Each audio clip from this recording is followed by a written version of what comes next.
হরিশ্চন্দ্রপুরে তৃণমূলের গোষ্ঠীদ্বন্দ্বে উত্তেজনা ছড়ালো মন্ত্রী তাজামুলের গড়ে। আর সেখানে ব্যবসায়ীদের দোকান ভাঙচুরের অভিযোগ উঠেছে। দেখুন বিস্তারিত প্রতিবেদনে। তৃণমূলের গোষ্ঠীদ্বন্দ্বে ফের উত্তপ্ত মন্ত্রীর গড়। সারা রাত ধরে মন্ত্রী অনুগামীদের তাণ্ডব।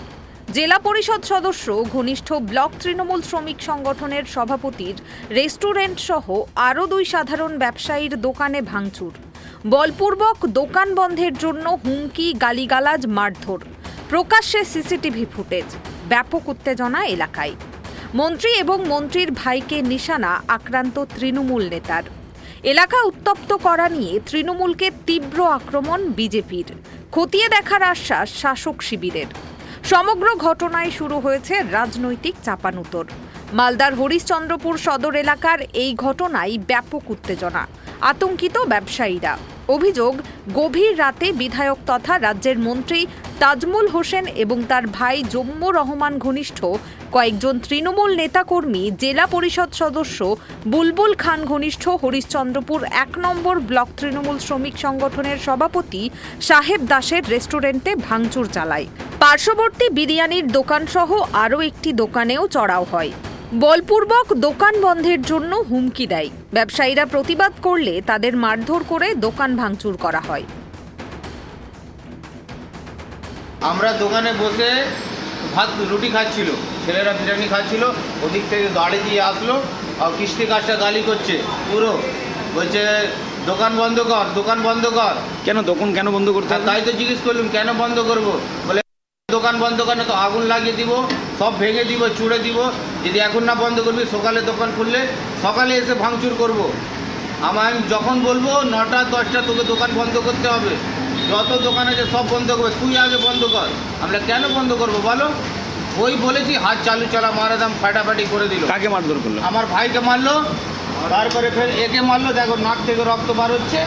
তারপরে ফের এই চশমাওয়ালা বলে, চশমাওয়ালা কোথায়? চশমাওয়ালা এখানে সব টেনে টেনে এখান থেকে গলা ধরে টেনে এখানে ঘোল্টে মারলো, মাটিতে ঘোল্টে মারলো, দাদাগিরি করছে। আমি বলি তুই নেতা হচ্ছিস? বলে না, আমি যা বলবো তাই হবে এখানে। ঘটনার সিসিটিভি ফুটেজ সামনে এসেছে, যেখানে মন্ত্রী ঘনিষ্ঠ সাইরাজ ইসলাম, অভিনাশ দাস, জাবির হোসেন, দুর্জয় দাস, শেখ নাসিম সহ আরও নেতাকর্মীদের দেখা গেছে।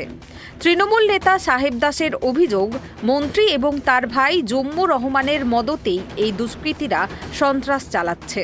সমগ্র ঘটনা জেলা নেতৃত্বকে জানিয়েছেন তিনি। থানা থেকে ঢিল ছোড়া দূরত্বে এই ঘটনায় পুলিশ পদক্ষেপ না নিলে বৃহত্তর আন্দোলনে নামার হুমকি দিয়েছেন সাহেব দাস। হরিশ্চন্দ্রপুরে বিগত কিছুদিন থেকে এগুলো চলছে। এর আগেও আমরা কমপ্লেন করেছিলাম, আমার দোকানে এর আগে ভাঙচুর হয়েছিল, কমপ্লেন করেছিলাম, সংবাদ মাধ্যমে আমরা দেখিয়েছিলাম। আবার গতকাল রাত্রে মোটামুটি রাত্রে 12টার পরে 1টা 2টার দিকে রাত্রেবেলা তারা আবার এভাবে গুন্ডারাজ চালিয়েছে, যে সব আমার দোকানের লাইট বোর্ড থেকে নিয়ে কাঁচ শাটারটাকে ভেঙেছে, তালা। আগে আমার সামনে আর একটা দোকান আছে হাজি বিরিয়ানি, ওর ওখানকার স্টাফদেরকে মারধর করে, ওদের সিসিটিভি থেকে নিয়ে সব ভাঙচুর করে স্টাফদেরকে প্রচুর মারধর করেছে। সব সিসিটিভি আমার কাছে আছে, আমি দিব। কারণ নাম বলার এখানে দরকার নেই। সিসিটিভি ফুটেজে যাদের ছবি দেখা যাচ্ছে, যাদেরকে দেখা যাচ্ছে, আমি প্রশাসনকে বলবো তাদের বিরুদ্ধে যেন কড়া ব্যবস্থা নেয়, নাহলে কিন্তু আগামী দিন আমরা কিন্তু প্রত্যেক দোকানদার যারা আছে সবাইকে নিয়ে কিন্তু আন্দোলনের নামবো আমরা। এর আগেও ভাঙচুর হয়েছিল, আমরা কমপ্লেন করেছিলাম। ঘটনায় আক্রান্ত অন্য ব্যবসায়ীদেরও একই অভিযোগ। এরা আমার ঘরে ভাড়া থাকে, এসে থেকেছে, রাত্রে ঘুমাইছে আর ওর দোকানে ভাঙচুর করেছে। এদেরকে মারছে ইট পাথর দিয়ে, আমার জানলার কাঁচ টাচ সব ভেঙে দিয়েছে। পুরা টিনে ইট ভর্তি আছে, একদম পাত খাবলা। একেবারে পাথর বৃষ্টি হয়েছে? হ্যাঁ, পাথর বৃষ্টি হয়েছে, পাথর বৃষ্টি। এরা কারা? আরে সব টিএমসির ছেলে পেলে আছে। আমি ওটাতে এই বিরিয়ানির দোকানে মারপিট করছিল সব। আমার ঘরটা ভেঙেছে, কোনো ঝড় ঝামেলা নাই, কোনো দুশ্মনও নাই ওদের সাথে আমার। আর দিয়ে ভেঙে দিয়েছে সব, নিট দিয়ে পাথর দিয়ে বেরোছে, নিট পাথর দিয়ে। রাতে ঘটনাস্থলে পুলিশ এলেও দুষ্কৃতীরা অধরা। গেরুয়া শিবিরের অভিযোগ, মন্ত্রীর জন্য দুষ্কৃতীদের দৌরাত্ম্য বাড়ছে। তৃণমূলের গোষ্ঠীদ্বন্দ্বে সাধারণ মানুষ আক্রান্ত হচ্ছে, কিন্তু পুলিশ ব্যবস্থা নিচ্ছে না। সাধারণ মানুষ থেকে শুরু করে যারা বিরোধী রাজনীতি করে তারা এবং কি ওদের দলেরও এক অংশ সুরক্ষিত নয় পশ্চিমবঙ্গের মধ্যে। খুব লজ্জাজনক বিষয়, আজ মন্ত্রীর গড়ের মধ্যে মন্ত্রীর ইশারাতে এই ধরনের দুষ্কৃতীদের দৌরাত্ম্য বাড়ছে। কারো জায়গা দখল করছে, কারো দোকানপাট দখল করছে রাতারাত। এরা নিজেদেরকে কি মনে করছে?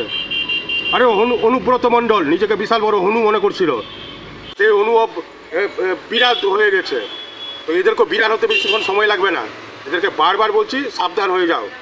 বিহারের মধ্যে কি করে মানুষ নিজে রায় জানিয়েছে, এনডিএ সরকার 200+ জয়লাভ করতে চলেছে, ঠিক একই রকম রায় জানাবে এই পশ্চিমবঙ্গের মধ্যে। যদিও এই নিয়ে সাফাই দিয়েছে তৃণমূল নেতৃত্ব। প্রশাসনের কাছে এটা আমার অনুরোধ থাকবে, প্রশাসন যেন এটা কড়া হাতে হ্যান্ডেল করে এবং যে বা যারা করেছে তাদের বিরুদ্ধে যেন উপযুক্ত শাস্তি দেওয়া হয়। আগামী দিনে সাধারণ মানুষ কিন্তু হরিশ্চন্দ্রপুরে বেরোতে পারবে না, যেটা হরিশ্চন্দ্রপুরে কোনোদিন হয়নি বিগত দিনে। আজকে হরিশ্চন্দ্রপুরে সাধারণ মানুষ আতঙ্কিত। মন্ত্রীর ঘনিষ্ঠ হোক, আপনার ঘনিষ্ঠ হোক, আমার ঘনিষ্ঠ হোক, এখানে কোনো যায় আসে না। আমি মনে করি প্রশাসনের উচিত কালার না দেখে যে বা যারা এটা করেছে তাদের বিরুদ্ধে কঠিন থেকে কঠিনতর ব্যবস্থা নেওয়া হোক। তাহলে আগামী দিনে আম পাবলিক হরিশ্চন্দ্রপুরের শান্তিতে বসবাস করবে, শান্তিতে যারা বিজনেসম্যান আছে তারা তাদের ব্যবসা করতে পারবে, অর্থাৎ হরিশ্চন্দ্রপুর শান্তিভাবে আবার আগের মতো চলবে। প্রসঙ্গত, চলতি বছরে বারবার মন্ত্রী এবং বুলবুল অনুগামীদের সংঘাতে উত্তপ্ত হয়েছে এলাকা। এর আগেও সাহেব দাসের রেস্টুরেন্টে ভাঙচুর হয়, কিন্তু অভিযুক্তদের বিরুদ্ধে ব্যবস্থা নেয়নি পুলিশ। বর্তমান পরিস্থিতিতে হাওয়া কোন দিকে গড়ায় সেদিকেই এখন তাকিয়ে সকলে। মালদা থেকে রুহুল আমিনের রিপোর্ট, কেটিভি বাংলা।